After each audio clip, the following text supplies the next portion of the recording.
Alhamdulillahi ala ihsanih wa syukru lahu ala taufiqihi wa amtinanih wa asyhadu an la ilaha illallah wahdahu la syarika lahu ta'ziman li sya'nih wa asyhadu anna Muhammadan abduhu wa rasuluh la ila ridwanih. Allahumma salli alaihi wa ala alihi wa ashabi wa ikhwani. Hadirin dan hadirat yang dirahmati oleh Allah Subhanahu wa taala.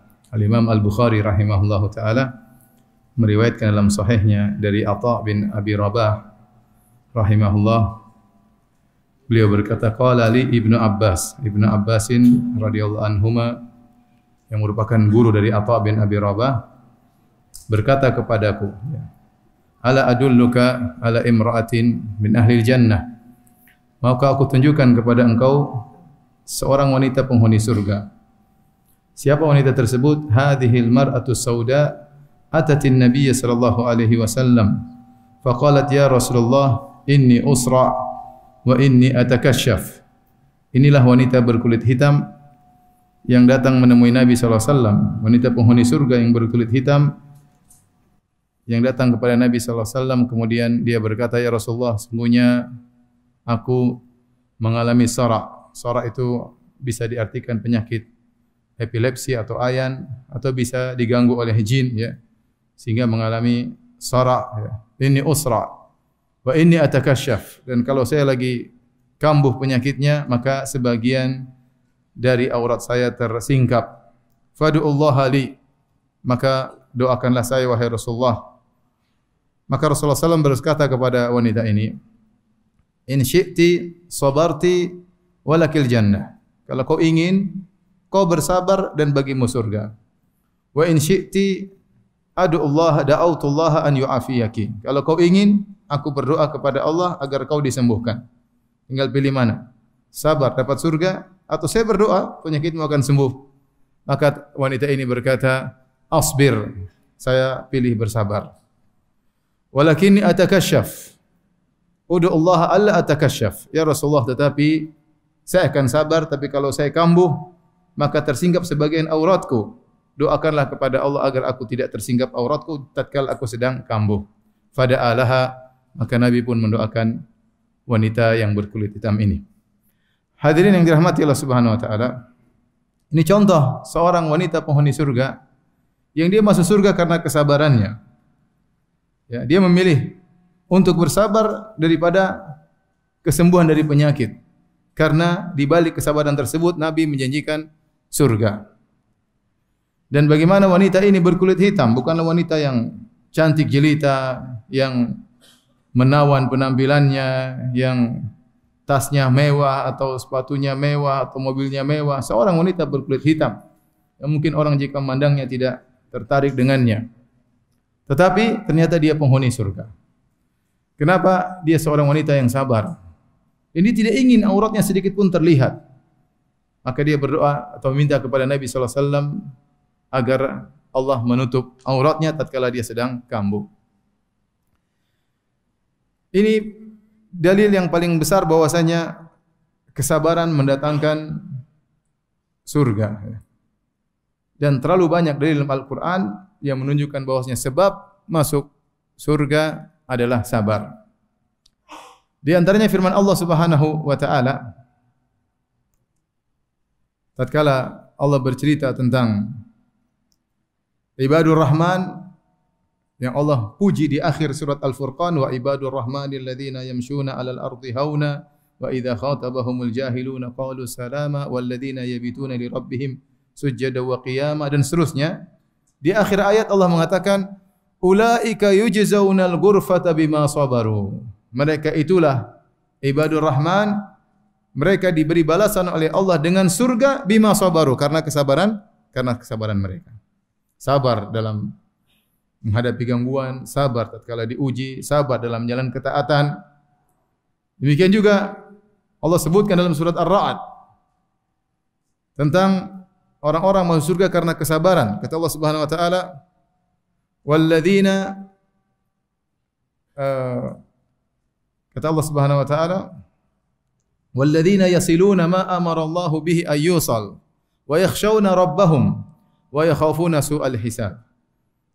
walladzina sabaru ibtigha'a wajhi rabbihim wa aqamus salata wa anfaqu mimma razaqnahum sirran wa alaniyah wa yadra'una bil hasanati sayyi'ata ulaika lahum uqubad dar jannatu adnin yadkhulunaha wa man salaha min abaihim wa azwajihim wa dhurriyyatihim wal malaikatu yadkhuluna alaihim min kulli bab salamun alaikum bima sabartum fa ni'ma uqubad dar.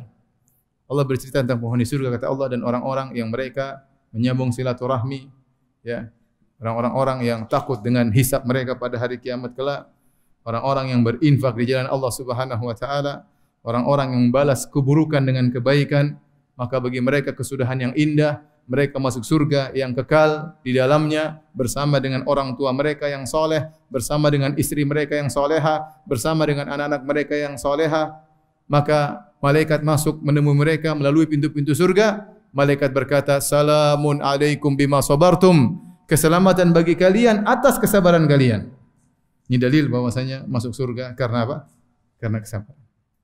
Karenanya kalau kita mau bicara tentang sabar, terlalu banyak ayat dalam Al-Quran berbicara tentang sabar. Sampai-sampai Imam Ahmad rahimahullah berkata bahwasanya sabar disebutkan dalam Al-Quran aktsar min 90 mawdhi'an. Lebih banyak dari 90 tempat Allah sebutkan tentang sabar. Yang semua sebutan tentang sabar isinya pujian kepada sabar. Perintah untuk bersabar atau pujian kepada orang yang bersabar. Tentang surga bagi orang yang bersabar. Ya. 90 lebih Allah sebutkan dalam Al-Quran tentang sabar. Satu saja sabar disebutkan dalam Al-Quran menunjukkan sabar adalah ibadah yang agung. Bagaimana lagi kalau disebutkan lebih dari 90 kali dalam Al-Quranul Karim. Karenanya hadirin dan hadirat yang rahmati Allah Subhanahu wa taala, pada kesempatan yang berbahagia ini kita sedang bahas suatu ibadah yang sangat mulia, yaitu ibadah sabar. Dan ini pembahasan ini perlu untuk kita ulang-ulang. Karena kita menyadari bagaimana kondisi kita untuk hidup di atas muka bumi ini penuh dengan ujian. Penuh dengan ujian. Bahkan kita diciptakan di alam semesta ini memang untuk diuji oleh Allah Subhanahu wa taala. Ya. Terkadang diuji dengan ini, terkadang diuji dengan itu, atau kita melihat orang sedang diuji, ya. Hidup ini penuh dengan ujian. Kita harus menyadari akan hal tersebut dan kita perlu untuk mengingatkan diri kita tentang yang namanya sabar yang merupakan ibadah yang sangat agung. Hadirin hadirat yang rahmati Allah Subhanahu wa taala. Allah menjadikan atau menciptakan alam semesta ini dan menciptakan antum di dalamnya adalah untuk menguji manusia di alam semesta ini. Dan dalil akan hal ini sangat banyak. Di antaranya Allah Subhanahu wa taala berfirman, Tabarakalladzi biyadihil mulku wa huwa ala kulli syai'in qadir. Alladzi khalaqal mauta wal hayata liyabluwakum ayyukum ahsanu amala. Ya, dialah Allah yang telah menciptakan kehidupan dan menciptakan kematian untuk menguji kalian, Siapa di antara kalian yang terbaik amalannya? Jadi Allah ciptakan kehidupan, kematian, Allah menciptakan antum untuk menguji antum sekalian. Allah menciptakan alam semesta, kata Allah Subhanahu wa taala, huwallazi khalaqas samawati wal arda wa ma bainahuma fi sittati ayyamin wa kana arshuhu 'alal ma' liyabluwakum ayyukum ahsanu amala. Dalam surat Hud, kata Allah, dialah Allah yang telah menciptakan langit yang 7 dan bumi, ya, dan apa yang ada di antara keduanya. Untuk apa Allah menciptakan alam semesta? Liyabluwakum, untuk menguji kalian. Siapa di antara kalian amalan yang terbaik? Allah menciptakan alam semesta untuk diuji. Allah menghiasi di atas muka bumi ini. Buat apa? Untuk menguji manusia. Inna ja'alna ma'alal ardi zinatan laha linabluwahum ayyuhum ahsanu amala. Kami yang menjadikan di atas muka bumi ini perhiasan. Semua perhiasan kami jadikan di atas muka bumi ini, keindahan alam, harta, ya, dan semuanya liyabluwahum, untuk menguji mereka siapa di antara mereka amalan yang terbaik. Maka kita harus sadar bahwasanya selama kita hidup di atas muka bumi ini, kita sedang diuji oleh Allah Subhanahu wa taala. Kullu nafsin dha'iqatul maut. Wa nabluhum bisyarri wal khairi fitnah wa nabluukum bisyarri wal khairi fitnah wa ilaina turja'un. Kata Allah, setiap yang bernyawa pasti merasakan kematian dan kami menguji kalian dengan keburukan dan kebaikan dan kepada kamilah kalian tempat kembali. Peringatan dari Allah, selama Anda masih hidup, Anda pasti diuji. Entah diuji dengan keburukan, entah diuji dengan kemewahan, ya. Entah diuji dengan kemiskinan, kesusahan, entah diuji dengan harta, kesehatan, ya, kepintaran dan yang lainnya. Namun Allah ingatkan di akhir ayat, wa ilaina turja'un, kepada kamilah kalian akan dikembalikan untuk dimintai pertanggungjawaban. Jadi intinya selama kita di muka bumi ini kita pasti akan diuji. Yang tidak mau diuji, mati saja ya. Selama dia masih hidup, dia pasti diuji. Lihatlah kenyataan manusia yang ada. Adakah seorang tidak diuji? Semua orang diuji. Siapapun strata ekonominya, siapapun apapun jabatannya, mau raja, mau presiden, mau rakyat jelata, mau ustadz, mau bukan ustadz, ya, mau orang fajir, mau orang soleh, semuanya diuji oleh Allah Subhanahu wa Ta'ala. Ya, sebagian orang diuji dengan suaminya, ya. Sebagian wanita diuji dengan suaminya nakal, suaminya tidak perhatian, suaminya tidak kasih nafkah. Sebagian suaminya ngomong tiap hari, saya mau poligami, tidak pernah poligami. Tiap hari menyakiti hati dan tidak pernah ada pembuktiannya. Nanti kalau sudah dibuktikan ujian berikutnya. Baik. Ada orang diuji dengan ya, orang tuanya. Saya kemarin baru ditanya, Ustaz, ibu saya Ustaz, ya, tiap hari ngomel, saya berbuat baik selalu diomelin. Bayangkan ada diuji dengan apa orang tuanya. Orang tuanya tidak pernah berterima kasih. Dia sudah berusaha semaksimal mungkin tidak berterima kasih, selalu direndahkan. Apa kerjaanmu? Kamu apa manfaatnya jadi anak? Mana baktimu? Selalu ya, ada orang diuji dengan orang tuanya. Ada orang diuji dengan mertuanya. Betapa banyak wanita mengeluh diuji dengan ibu mertuanya. Ribut dengan ibu mertuanya terus. Ya. Itu tidak. Betapa banyak wanita mengeluh hidup dengan ibu mertuanya, ribut terus dengan ibu mertuanya. Ya. Seperti itu, namanya kehidupan. Ada seorang wanita diuji, ya, sudah lama menikah, sudah lama hidup, sudah tua, tidak ada yang melamar dia. Tidak ada yang melamar dia. Ya. Diuji dengan kesendiriannya, jadi jomblowati, ya. Menangis kepada Allah, ya Allah kapan saya bisa menikah. Sisi lain, ada yang menikah terus menderita. Kenapa? Suaminya brengsek. Ada seorang wanita diuji, sudah lama menikah, tidak punya anak. Selalu berdoa, ya Allah berikan aku anak, enggak punya anak terus. Di sisi lain ada wanita diuji anaknya nakal-nakal. Jangan antum sangka ada orang hidup tidak diuji. Semuanya pasti apa? Diuji. Ya. Antum lihat, pejabat tidak diuji, presiden tidak diuji, ya. Pejabat, ya, orang menteri tidak diuji, mereka juga diuji. Mereka juga dimaki-maki rakyat. Mereka juga dituntut rakyat. Setiap melakukan kebaikan dituduh yang tidak-tidak. Ya. Namanya ujian. Ya. Antum kira orang punya perusahaan besar tidak diuji? Diuji.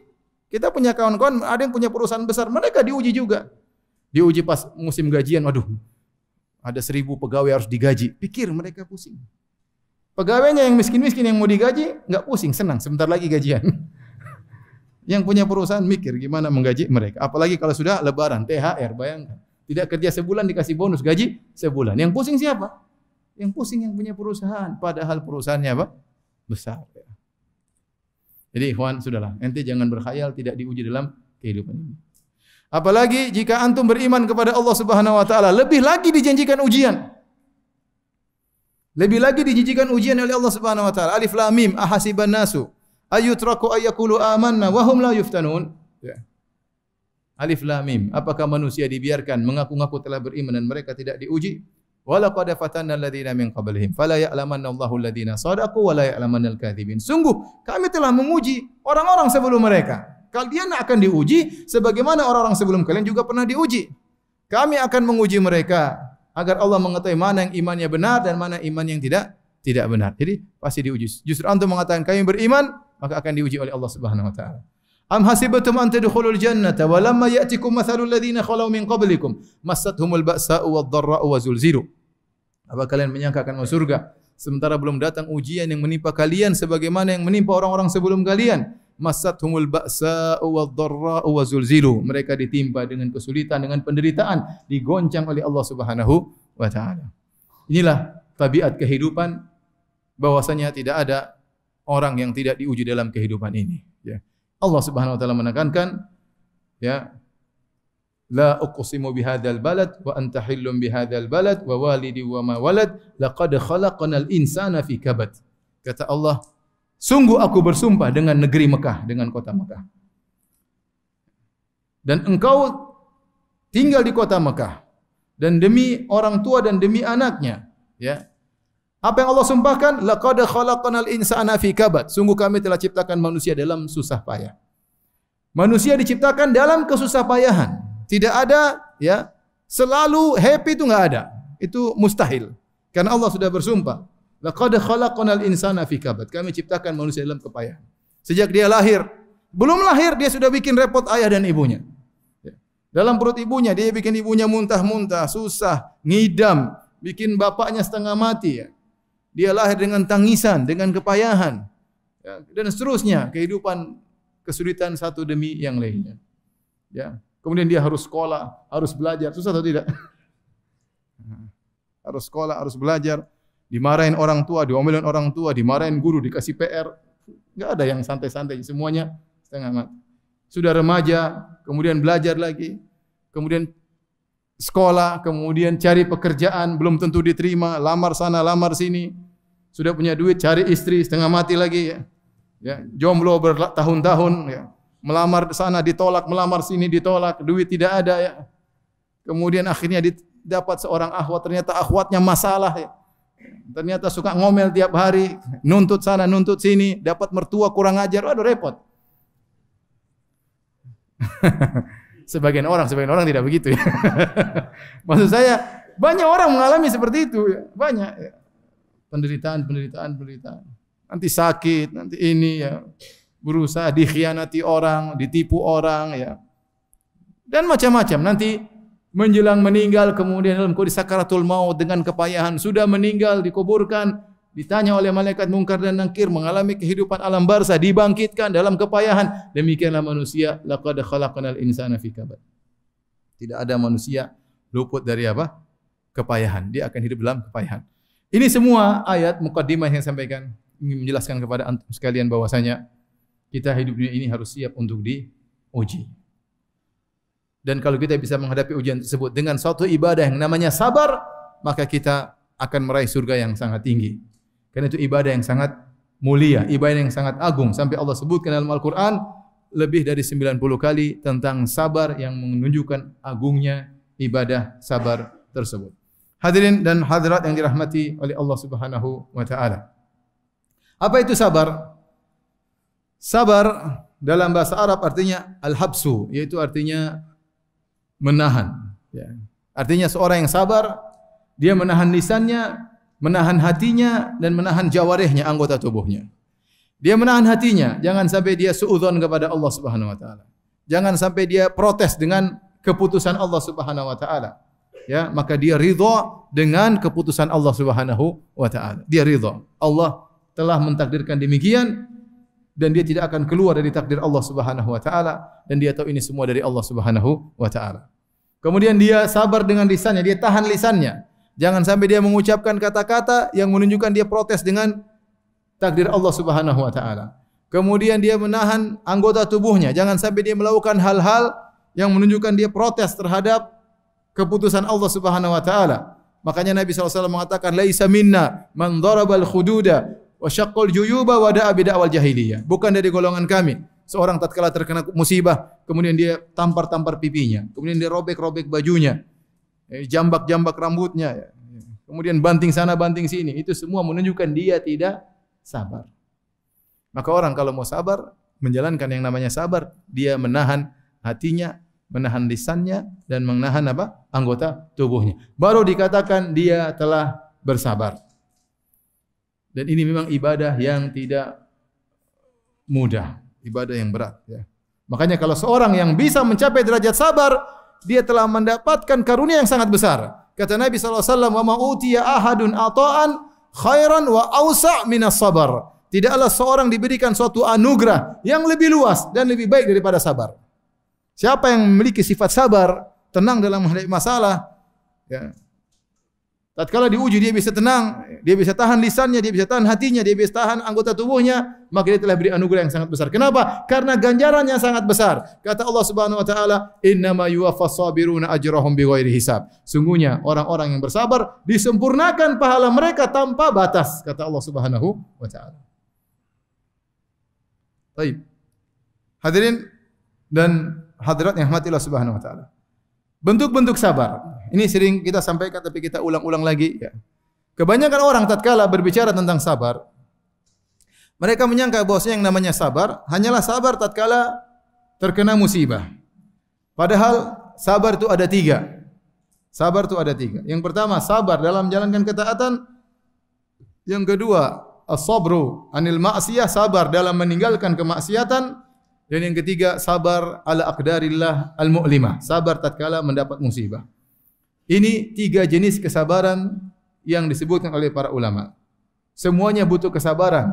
Sabar dalam menjalankan ketaatan butuh kesabaran, meninggalkan maksiat butuh kesabaran, dan yang ketiga, tatkala terkena musibah juga butuh kesabaran. Mana di antara 3 sabar ini yang terbaik? Khilaf di kalangan para ulama. Ada yang mengatakan bahwasanya sabar menjalankan ketaatan dan sabar meninggalkan maksiat lebih baik daripada sabar tatkala terkena musibah. Kenapa bisa demikian? Karena sabar tatkala terkena musibah itu sabar terpaksa yang disebutkan oleh para ulama dengan as-sabru al-ittirari. Sabar terpaksa, dia tidak ada pilihan kecuali dia harus menjalani takdir Allah tersebut. Adapun sabar menjalankan ketaatan dan sabar meninggalkan maksiat itu namanya as-sabr al-ikhtiyari, sabar pilihan. Karena di depan dia ada pilihan. Sekarang azan subuh. Dia milih untuk tidur lanjut ya dengan meletakkan selimut di wajahnya, atau dia milih bangun, cuci wajah, berwudu untuk pergi ke masjid. Ada dia di depan dia 2 pilihan. Tatkala dia memilih untuk pergi ke masjid, berarti dia sabar. Karena ada alternatif lain untuk melanjutkan tidur. Sama, tatkala seorang meninggalkan maksiat, dia membuka HP atau dia membuka laptop, depan dia ada tontonan yang haram. Di depan dia 2 pilihan, dia matikan laptopnya, dia matikan HP-nya, atau dia biarkan matanya memandang hal yang haram. Dia masih ada alternatif. Tapi kalau sabar, kena musibah, sakit, enggak ada alternatif. Ya sudah, mau diapain? Tidak ada pilihan sehat atau sakit. Pilihannya cuma apa? 1. Sakit. Ya. Dari sisi ini, sebagian ulama mengatakan bahwasanya sabar ikhtiyari, sabar pilihan, lebih afdal daripada sabar ittirari, sabar terpaksa tatkala terkena musibah. Dari sisi ini, para ulama mengatakan Nabi Yusuf alaihissalam tatkala digoda oleh Zulaikha untuk berzina, kemudian dia tolak, itu lebih afdal daripada sabar waktu dia dilempar dalam sumur oleh saudara-saudaranya, karena tidak ada pilihan lain. Demikian juga lebih afdal daripada sabar tatkala dia dipenjara, karena tidak ada pilihan lain. Ya. Karena sabar pilihan lebih afdal daripada sabar terpaksa. Ini pendapat sebagian ulama ditinjau dari jenis kesabaran.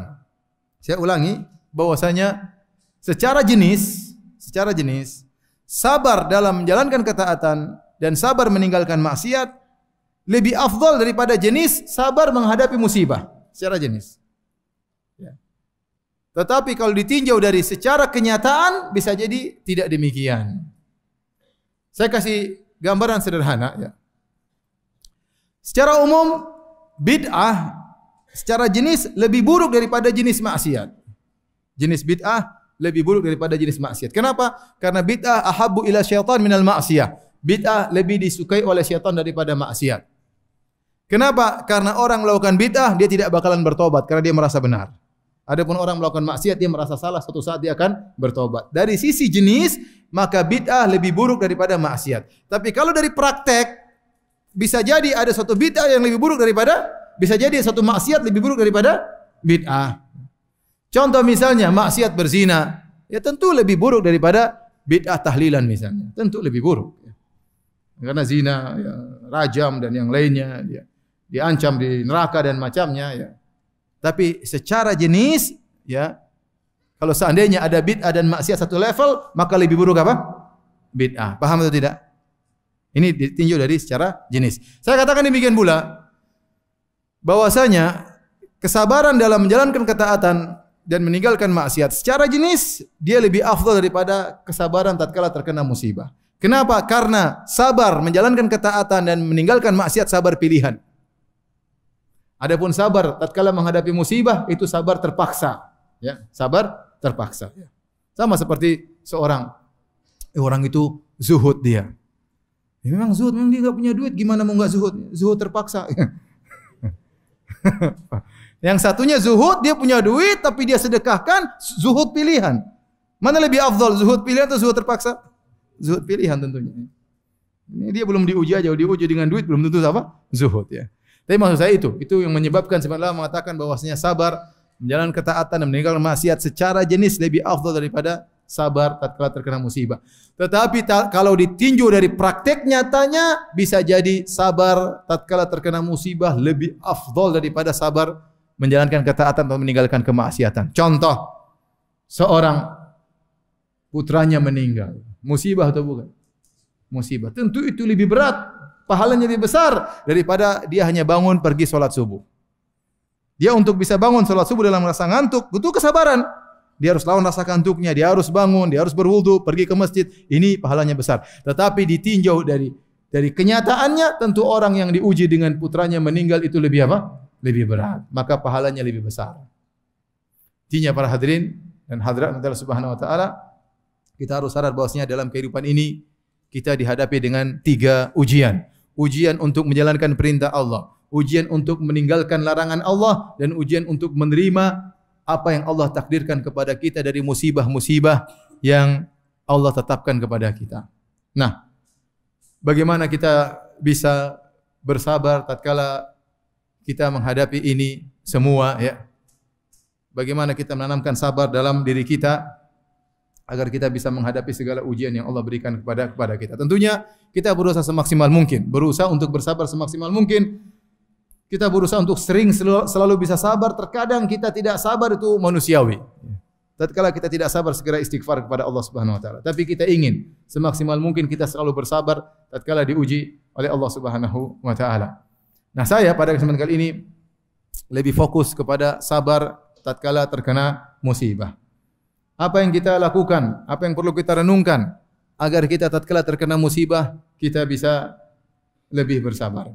Baik, yang pertama, hadirin dan hadirat yang rahmatillah Subhanahu wa taala, tatkala kita terkena musibah, maka pertama yang kita ingat-ingat adalah inilah tabiatul hayat, inilah tabiat kehidupan. Bahwasanya kehidupan isinya adalah ujian, semua orang pasti diuji. Bukan cuma kita diuji, semua orang pasti pernah diuji dan semua orang pasti akan diuji, ya, dan ada sebagian orang sedang diuji. Maka jangan Anda mengira hanya Anda sendiri yang diuji, masih banyak orang diuji. Ya akhi, subhanallah, kemarin saya ngisi pengajian di satu tempat. Muazzinnya seorang anak remaja, saya tanya kelas berapa dia? Kelas 5 SD. Matanya enggak, udah buta. Kondisi buta, kemudian matanya keluar kelihatan sekali di bulatan matanya. Kemudian dia santai, dia azan, kemudian dia duduk tidak menangis, tidak meronta-ronta, subhanallah. Kita dikasih mata bisa melihat, ya, dan macam-macam. Dia enggak bisa melihat tapi dia tenang, dia muadzin, kemudian dia qomat, subhanallah. Kayak tidak ada masalah. Kita bilang kalau kita diuji seperti dia enggak tahu. Ya, kita enggak tahu bisa kayak apa. Jadi intinya, ya, tatkala Anda diuji, tahulah, yakinlah Anda bahwasanya bukan cuma Anda yang diuji, banyak orang yang diuji. Tetangga Anda juga diuji, teman Anda juga diuji, orang jauh juga diuji, orang dekat juga diuji. Ya. Bahkan terkadang ujian mereka lebih berat daripada ujian kita. Sebagian antum mungkin kena banjir. Ada yang kena banjir. Sudah berapa banjirnya? Baru sampai di lutut, tapi lantai 2. Di lutut lantai 2, masya Allah. Itu kenyataan. Ada orang seperti itu, masya Allah. Kemarin ada yang sampai lantai 3. Ya. Coba dia renungkan, masih banyak lebih parah. Ada yang mobilnya tenggelam, mobilnya, mobilku ke bawah semuanya, masya Allah. Ada yang mobil mungkin harganya miliar-miliar, ada yang ratusan juta, macam-macam. Ya. Jadi bukan cuma antum saja yang kena banjir, banyak orang yang kena apa? Banjir. Ya sudah, antum renungkan, ternyata bukan saya saja. Ya alhamdulillah.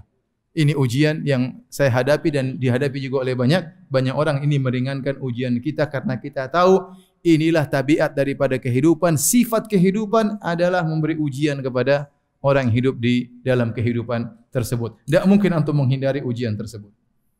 Yang kedua, para hadirin hadirat yang rahmatillah Subhanahu wa taala. Ini berkaitan dengan iman kepada takdir. Antum harus tahu bahwa ini semua sudah ditakdirkan 50.000 tahun sebelum Allah menciptakan langit dan bumi. Antum tidak mungkin menghindar dari ujian apapun. Kalau Allah sudah takdirkan musibah tersebut, tidak mungkin antum menghindar. Satu dunia ingin menyelamatkan antum dari ujian tersebut, tidak bakalan mampu. Sebagaimana dikatakan, ma akhta'aka lam yakun liusibak, wa ma asabaka lam yakun liukhti'ak. Apa yang meleset darimu tidak akan menimpamu, dan apa yang menimpamu tidak akan meleset darimu. Rufi'atil aqlam wa jaffatis suhuf, kata Nabi sallallahu alaihi wasallam. Pena sudah diangkat dan lembaran sudah kering, sudah tercatat. Ya. Kata Allah Subhanahu wa taala, "Ma asaba fil ardi wala fi anfusikum illa fi kitabin min qabli an nabra'aha." Apapun yang menimpa kalian, menimpa jiwa kalian, ya, atau menimpa yang lainnya di atas muka bumi, kecuali telah tercatat di Lauhil Mahfuz. Semua dicatat sebelum Allah menciptakannya. Sebelum Allah menimpakan musibah tersebut telah tercatat. Supaya apa? Likaila ta'sau ala ma fatakum wa la tafrahu bima atakum. Agar kalian tidak terlalu bersedih kalau ada yang menimpa kalian, musibah menimpa kalian. Karena sudah ditakdirkan. Jadi tatkala sudah kita tahu sudah ditakdirkan, kita ya sudahlah, mau diapain? Sudah ditakdirkan. Ya, sudah ditakdirkan. Musibah apapun, antum misalnya tahu-tahu dimaki orang, ya sudah ditakdirkan. Antum santai aja. Antum pulang ke rumah, ternyata masalah dengan istri misalnya. Istri ngomel-ngomel, "Mas ini begini, abang tuh begini-begini." Subhanallah. 50.000 tahun sebelum Allah ciptakan langit dan bumi ini sudah dicatat. Kamu bakalan ngomelin saya pada hari ini. Sudah. Mau diapain? Sabar. Sudah selesai. Antum tidak akan bisa merubah takdir tersebut. Sudah ditakdirkan. Diapain? Ya. Seorang qadarullah, seorang wanita sudah berusaha menikah dapat suami yang buruk. Ternyata qadarullah. Mau diapain? Tinggal sekarang dia menghadapi musibah tersebut, apa yang harus dia lakukan. Tapi ternyata dia dijodohkan dengan lelaki seperti ini, sudah digariskan oleh Allah 50.000 tahun bukan sebelum menciptakan antum, 50.000 tahun sebelum Allah ciptakan langit dan bumi. Jutaan tahun yang lalu Allah sudah takdirkan si fulan begini, pada tanggal 1 Januari 2020 terjadi hujan dan terjadi banjir. Sudah ditakdirkan belum? Tidak. Ini meringankan diri antum. Sudahlah, enggak bisa kita hindari, percuma. Ngomel sana ngomel sini tidak akan bisa dihindari. Yang kita lakukan sekarang bagaimana menghadapi musibah tersebut. Berikutnya yang membantu kita untuk sabar dalam menghadapi musibah. Kita harus yakin kalau musibah datang menimpa kita, kalau kita hadapi dengan sabar, maka dua manfaat yang kita dapatkan. Pertama, menghilangkan dosa-dosa, yang kedua meningkatkan derajat. Pertama menghilangkan dosa-dosa, yang kedua meningkatkan derajat. Dan ini harus kita yakini agar kita bisa bersabar, ya.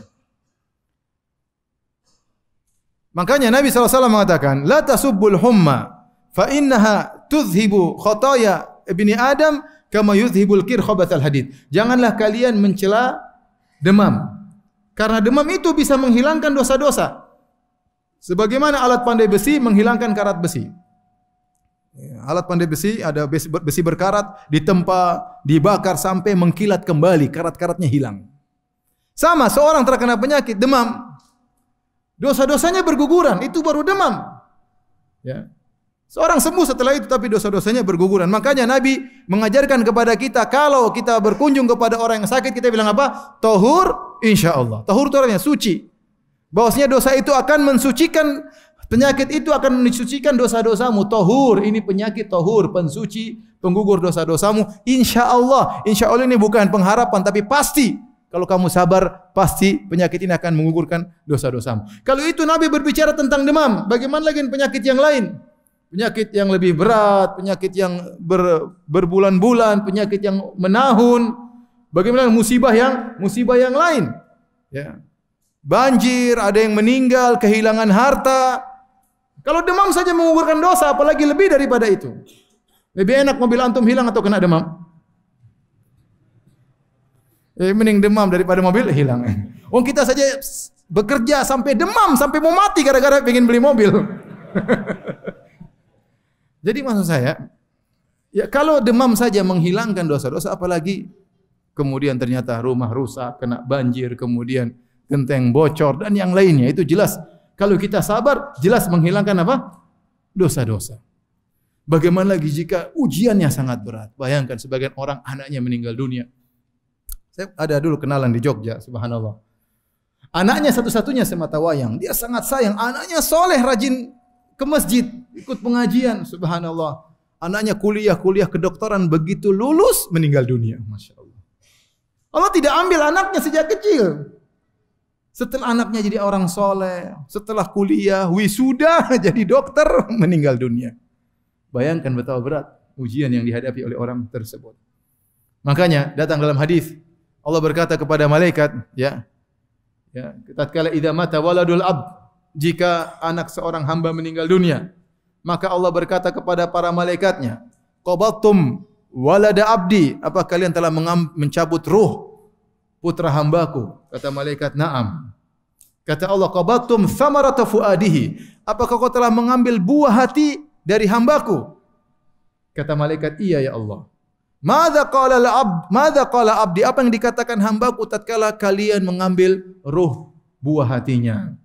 Kata malaikat, hamidaka wastarja, dia memujimu dan dia mengucapkan inna lillahi wa inna ilaihi raji'un. Apa yang dikatakan hamba ini? Alhamdulillahi ala kulli hal, inna lillahi wa inna ilaihi raji'un. Dan ini ucapan punya pengaruh yang luar biasa kalau kita terkena musibah. Kalau kita terkena musibah, yang itu pertama kita ucapkan. Jangan kita bilang, wah ini siapa ini, gara-gara siapa ini, jangan. Jangan cari masalah. Ini gara-gara pembantu kemarin. Jangan dulu, itu belakangan. Yang pertama kita bilang, alhamdulillah ala kulli hal, inna lillahi wa inna ilaihi raji'un. Sini. Tapi dengan kita ucapkan itu membuat kita menjadi apa? Kokoh. Alhamdulillah, inna lillahi wa inna ilaihi raji'un. Mau diapain lagi? Mau nyalain pembantu, mau nyalain saya, sudah. Saya punya kawan kemarin. Dia tinggal di mana? Saya lupa. Di daerah Jakarta. Dia tidak pernah banjir sebelumnya. Ustaz, besok saya jemput ya pengajian. Saya kan ngisi pengajian kemarin 1 Januari. Lagi banjir saya ngisi pengajian. Akhirnya dia bilang, saya jemput ya Ustaz. Antum enggak banjir? Enggak. Ya udah. Di rumah enggak banjir. Biasanya enggak banjir. Terus dia ikut pengajian kan 2 sesi, sebelum duhur sampai setelah duhur. Dia ikut pengajian. Subhanallah. Begitu dia pengajian, tetangganya bilang tanggul bocor. Akhirnya dia minta maaf, Ustaz saya tidak bisa melanjutkan. Pulang rumah sudah tenggelam. Mobilnya juga apa? Tenggelam. Subhanallah. Dia tidak mengatakan, kenapa tadi saya ikut pengajian? Inna lillahi wa inna ilaihi raji'un. Mau diapain? Ente sudah ditakdirkan ikut pengajian. Seandainya dia tidak ikut pengajian, mungkin selamat. Mobilnya semua selamat. Tapi qadarullah dia ikut apa? Pengajian, akhirnya rumahnya kelelep. Masa mau dibilang gara-gara ikut pengajian apa? Gara-gara Ustaz Firanda sih, coba. Ya sudah, itu namanya qadarullah. Ya, qadarullah mau diapain? Ini sangat menguatkan seorang. Alhamdulillahi ala kulli hal, inna lillahi wa inna ilaihi raji'un. Makanya Allah muji mereka tentang orang-orang beriman, alladzina idza asabathum musibatun qalu inna lillahi wa inna ilaihi raji'un. Ulaika alaihim shalawatun min rabbihim wa rahmah wa ulaika humul muhtadun. Itu orang-orang yang beriman yang tatkala mereka ditimpa musibah mereka mengatakan inna lillahi wa inna ilaihi raji'un. Jadi harus tahu bahwasanya musibah akan mengurangi dosa. Kalau demam saja mengurangi dosa, apalagi musibah yang lebih dari itu. Tapi syaratnya harus sabar. Kalau tidak sabar, ngamuk-ngamuk, hujan kok gak berhenti-berhenti, itu repot. Ngamuk. Dia protes sama siapa itu? Sama siapa? Sama Allah Subhanahu wa taala.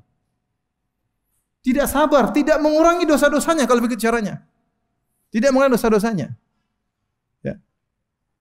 Sabar. Kemudian dia marah-marah, banting sana, banting sini, ya percuma. Musibah tersebut tidak mengurangi dosanya, bahkan semakin buat dia terpuruk. Ingat, musibah bisa mendatangkan nikmat dan musibah bisa mendatangkan azab. Kapan mendatangkan nikmat bagi seorang hamba? Tatkala seorang hamba dengan musibah tersebut semakin dekat dengan Allah Subhanahu wa taala. Dia kembali kepada Allah, dia ingat kepada Allah Subhanahu wa taala. Dia istirja inillahi wa inna ilaihi raji'un, ya. Minta pertolongan kepada Allah, maka itu adalah musibah yang mendatangkan nikmat. Tapi kalau ternyata tatkala musibah kemudian dia merobek-robek bajunya, menjambak-jambak rambutnya, marah sana marah sini, justru itu kata Nabi laisa minna, bukan dari golongan kami orang yang seperti itu. Berarti musibah tersebut merupakan hukuman dan mendatangkan azab bagi dia. Ini di antara yang perlu kita renungkan kalau kita terkena musibah. Bosnya musibah sekecil apapun akan mengurangi apa? Dosa sekecil apapun, bahkan demam. Oleh karena Nabi sallallahu alaihi wasallam menegaskan, kata Nabi sallallahu alaihi wasallam, ya, ma asaba mu'min ya min wasabin wala nasabin wala hammin wala ghammin ya wala adan wala syauka yushaquha illa kaffarallahu biha khatayahu. Kata Nabi sallallahu alaihi wasallam, tidaklah menimpa seorang mukmin, seorang muslim, mukmin yang beriman kepada Allah, Ya. Apapun, baik letih, bahkan keletihan, dia letih, capek kerja, itu mengurangi dosa. Ya, capek, letih, kerja, sana pergi pagi pulang sore, pergi pagi pulang malam, terjebak dalam kemacetan, capek, penat, ya, pusing kepala. Kalau dia sabar, mengurangi dosa atau tidak? Mengurangi dosa. Min nasabin wala wasabin, penyakit apapun, pilek, kepala pusing, ya, sakit pinggang, ya, pegal-pegal linu, semua penyakit. Nabi tidak mengecualikan penyakit apapun. Kalau dia menghadapi dengan sabar, mengurangi dosa-dosa. Wala hammin wala ghammin wala hazanin. Apa ham? Ham adalah kekhawatiran tentang masa depan. Aduh, gimana besok? Gimana? Kekhawatiran dia. Kekhawatiran, ya. Kemudian hazanin, memikirkan masa lalu. Allah buat dia sedih, dia mikir lagi tapi dia sabar. Ingat kembali anaknya yang sudah meninggal dunia. Ingat lagi masalah-masalah masa lalunya yang buat dia bersedih. Ya. Wala ghammin, kegelisahan hati, tiba-tiba dia gelisah. Dengan sebagian ulama mengatakan terkadang seorang hatinya gelisah, tidak tentram, dia tidak tahu apa sebabnya. Hendaknya perlu dia ingat itu menghilangkan dosa-dosanya. Ya. Allah tidak kasih dia musibah yang besar. Allah hanya buat dia apa? Gelisah. Ya, gom itu kegelisahan, gundah gulana. Itu bisa menghilangkan apa? Dosa-dosa. Wala adzan, tidak ada satu gangguan pun orang mengganggunya. Ada orang mencaci makinya, ada orang merendahkannya, ada orang menuduhnya tidak-tidak, orang membahlul-bahlulkan dia, orang menggoblok-goblokkan dia. Ya, orang merendahkan dia, semuanya gangguan orang. Kalau dia sabar, mengurangi dosa-dosa. Hatta syauka yushakuha, bahkan duri yang mengenainya, kecuali Allah akan menghapuskan dosa-dosa. Jadi intinya segala yang tidak kita sukai dalam kehidupan ini, kalau menimpa kita, kita sabar, akan mengurangi dosa-dosa. Taib. Di antara faedah musibah, kalau kita bersabar, bukan cuma mengurangi dosa-dosa, mengangkat derajat. Mengangkat derajat. Karenanya datang dalam satu hadis, sungguhnya Allah melihat kepada seorang hamba, Allah ingin mengangkat derajatnya, Allah sudah takdirkan dia di surga yang tinggi. Tapi ternyata dilihat pada amalannya tidak mencukupi untuk mengangkat derajatnya. Maka Allah kasih dia musibah, sehingga akhirnya pahalanya banyak. Akhirnya dia bisa sampai pada derajat tersebut. Ya. Logikanya sederhana, ini ada orang, Allah ingin masukkan di surga yang tinggi. Tetapi dilihat salat malamnya pas-pasan, kadang bangun, kadang enggak bangun. Lihat sedekahnya masih pelit-pelit, terkadang dermawan, terkadang apa? Lebih banyak pelitnya. Kemudian sama orang tua ada dia berbakti tapi kurang baktinya. Sementara Allah ingin surganya tinggi. Bagaimana cara dia dapat pahala yang banyak? Allah kasih musibah. Kenapa orang terkena musibah? Hatinya terenyuh, menangis di hadapan Allah, salat malam, tawakalnya tinggi. Kenapa terkena musibah? Sehingga dari musibah tersebut banyak amal soleh yang bisa dia kerjakan. Ini amal soleh yang dia kerjakan ini mengangkat derajatnya mencapai surga yang tinggi. Mencapai surga yang tinggi. Ya, tadi selain musibah menghilangkan dosa-dosa, musibah juga ya mengangkat derajat seorang. Ya ikhwan, ya akhwat yang dirahmati Allah Subhanahu wa taala. Kita mungkin sering beristighfar. Kita ini banyak dosa, tidak ada yang ragu akan hal ini. Selama Anda hidup di zaman now, selama Anda punya HP, selama Anda nonton YouTube, selama Anda punya akun Facebook, Anda pasti berdosa atau tidak? Pasti. Selama Anda buka Instagram, ya, memang mau lihat kajian Ustaz Firanda, tapi kanan kirinya juga dilihat. Ya, ya pasti Anda melihat yang haram. Pasti tidak mungkin. Kecuali nanti ada Instagram Salafi mungkin. Tapi enggak ada sampai sekarang. Mungkin Yahudi yang punya. Ya, ya. Pasti kita maksiat. Taib, kita sering beristighfar. Taib, kita ada istighfar zikir pagi, zikir petang. Istighfar 100 kali pagi dan petang. Oke, sunnah. Mengucapkan sayyidul istighfar. Tetapi kita tidak tahu apakah istighfar kita itu bisa menggugurkan dosa-dosa kita. Apakah kita serius tatkala istighfar? Apakah istighfar kita yang 100 kali ini bisa menggugurkan ribuan dosa kita? Kita enggak tahu. Yang jelas bisa jadi ada dosa-dosa yang kita tidak istighfar darinya karena kita menganggap sepele. Saking seringnya kita melakukan, kita merasa itu bukan dosa dan kita tidak istighfar dari hal tersebut. Tidak semua pandangan haram yang kita lepaskan kita istighfar darinya. Sekarang zaman ini saya bicara kenyataan. Tidak semua orang melihat yang haram langsung dia astagfirullah, mana? Belum tentu. Ente sekarang nonton berita, itu yang baca berita buka jilbab atau tidak? Apakah ente waktu nonton astagfirullah, astagfirullah astagfirullah umi, ada apa bi? Astagfirullah, astagfirullah. Mana ente begitu? Enggak ada ente istighfar begitu. Iya tak? Benar atau tidak? Saya aja enggak begitu. Kenapa? Sudah lalai kita. Sudah hal suatu yang biasa. Ya kadang saya astagfirullah tunduk pandangan, terkadang beritanya menarik saya nonton. Sehingga banyak dosa-dosa yang kita anggap biasa tidak kita istighfar darinya. Yang kita istighfar darinya saja belum tentu diampuni. Apalagi dosa-dosa yang kita tidak istighfar darinya. Betapa banyak ghibah tidak kita istighfar, saking biasanya. Suatu hal yang biasa, kita ketemu orang ghibah sana, ghibah sini, merendahkan sana, merendahkan sini. Suatu hal yang biasa dan kita tidak berpikir untuk beristighfar darinya padahal dia dosa besar. Maka Allah Subhanahu wa taala tatkala ingin menghapuskan dosa-dosa kita yang mungkin kita beristighfar darinya tidak diampuni atau kita tidak beristighfar darinya saking lalainya, Allah berikan apa? Musibah. Maka dengan musibah tersebut dosa-dosa kita gugur. Syaratnya apa? Syaratnya Anda harus bersabar. Harus bersabar. Taib. Yang perlu kita renungkan pula tatkala kita terkena musibah. Ya. Bahwasanya kita husnudzon kepada Allah Subhanahu wa taala. Bahwasanya di balik musibah itu ada yang terbaik bagi kita. Entah kita tidak nampak sekarang atau tidak nampak sama sekali, yakinlah di balik musibah pasti ada hikmah yang Allah kehendaki bagi kita. Makanya Allah berkata, wa asa an takrahu syai'an wa huwa khairul lakum wa asa an tuhibbu syai'an wa huwa syarrul lakum wallahu ya'lamu wa antum la ta'lamun. Bisa jadi kalian membenci sesuatu, ternyata lebih baik bagimu. Dan bisa jadi kalian mencintai sesuatu, ternyata buruk bagimu. Allah yang lebih tahu sementara kalian tidak mengetahui.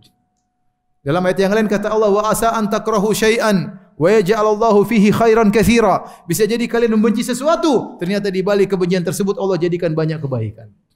Para ulama salaf tatkala menafsirkan atau para ulama tatkala menafsirkan ayat ini, wa asa an takrahu syai'an wa yaj'alallahu fihi khairan katsira. Ya. Kata Allah, fa in karihtumuhunna. Kalau kalian benci kepada istri kalian, fa asa an takrahu syai'an. Bisa jadi kau benci sesuatu, wa yaj'alallahu fihi khairan katsira. Ternyata di balik kebencianmu ada kebaikan yang banyak. Sebagian ulama menyebutkan tentang kisah seorang yang hidup memiliki anak yang sangat soleh, anak yang sangat berbakti kepadanya. Ya. Maka dia ditanya, bagaimana kau bisa punya anak yang soleh? Maka ternyata istrinya ya, menjengkelkan. Istrinya menjengkelkan dan dia sabar dengan istrinya tersebut. Ternyata dari rahim istrinya tersebut lahirlah anak ini. Seandainya dia ceraikan istrinya, seandainya dia tidak gauli istrinya, seandainya dia benci dengan istrinya, tidak akan muncul anak ini. Wa asa an takrahu syai'an wa yaj'alallahu fihi khairan katsira. Bisa jadi kau benci sesuatu, di balik kebencian tersebut ada banyak kebaikan. Maksud saya, ya, kalau kita tidak bisa merenungkan hal ini, kata Ibnu Qayyim, renungkanlah tentang kisah Nabi Khadir bersama Nabi Musa alaihi salam. Tatkala Khadir dan Musa berjalan melewati seorang anak, kemudian Nabi Khadir membunuhnya. Anak tersebut tidak ada dosanya, tetapi dibunuh oleh Nabi Khadir atas perintah Allah Subhanahu wa taala. Maka Nabi Musa bertanya, "Kenapa kau bunuh anak tersebut?"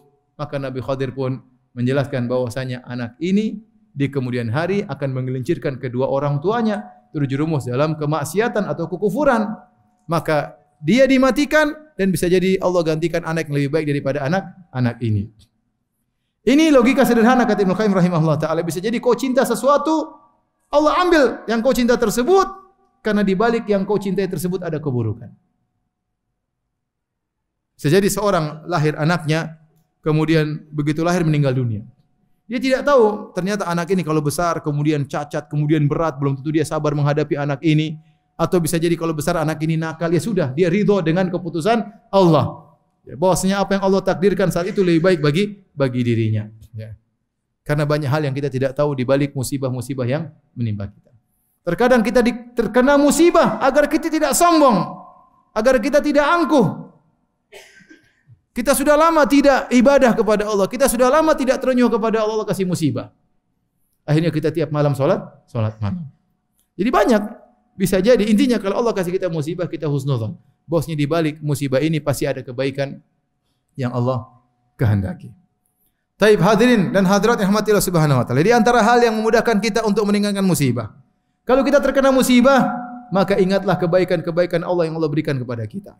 Sering, sudah banyak. Ini musibah hanya sesekali. Ya akhi, banjir cuma berapa hari ya akhi? Tanya antum, banjir berapa hari? Ya. Dari tanggal 1 sampai tanggal 2. Tanggal 3 sudah surut. Taruhlah 3 hari. Antum berat tahun-tahun tidak banjir. Iya tidak? Maka jika dibandingkan dengan antum tidak banjir selama ini, banjir sehari, 2, 3 hari, ya itu kecil dibandingkan dengan yang selama ini Allah berikan kenikmatan. Ya. Makanya Nabi Ayub alaihissalam tatkala dikasih musibah, ya, kemudian dikasih penyakit 7 tahun, dia mengatakan apa? 70 tahun atau sekian puluh tahun Allah berikan saya kesehatan. Dia sabar menghadapi itu semua. Dibandingkan 7 tahun, dibandingkan kesehatan puluhan tahun, tidak ada bandingannya. Oleh karenanya, ya, di antara sifat manusia yaitu ingat-ingat musibah dan lupa dengan kenikmatan yang Allah berikan kepadanya.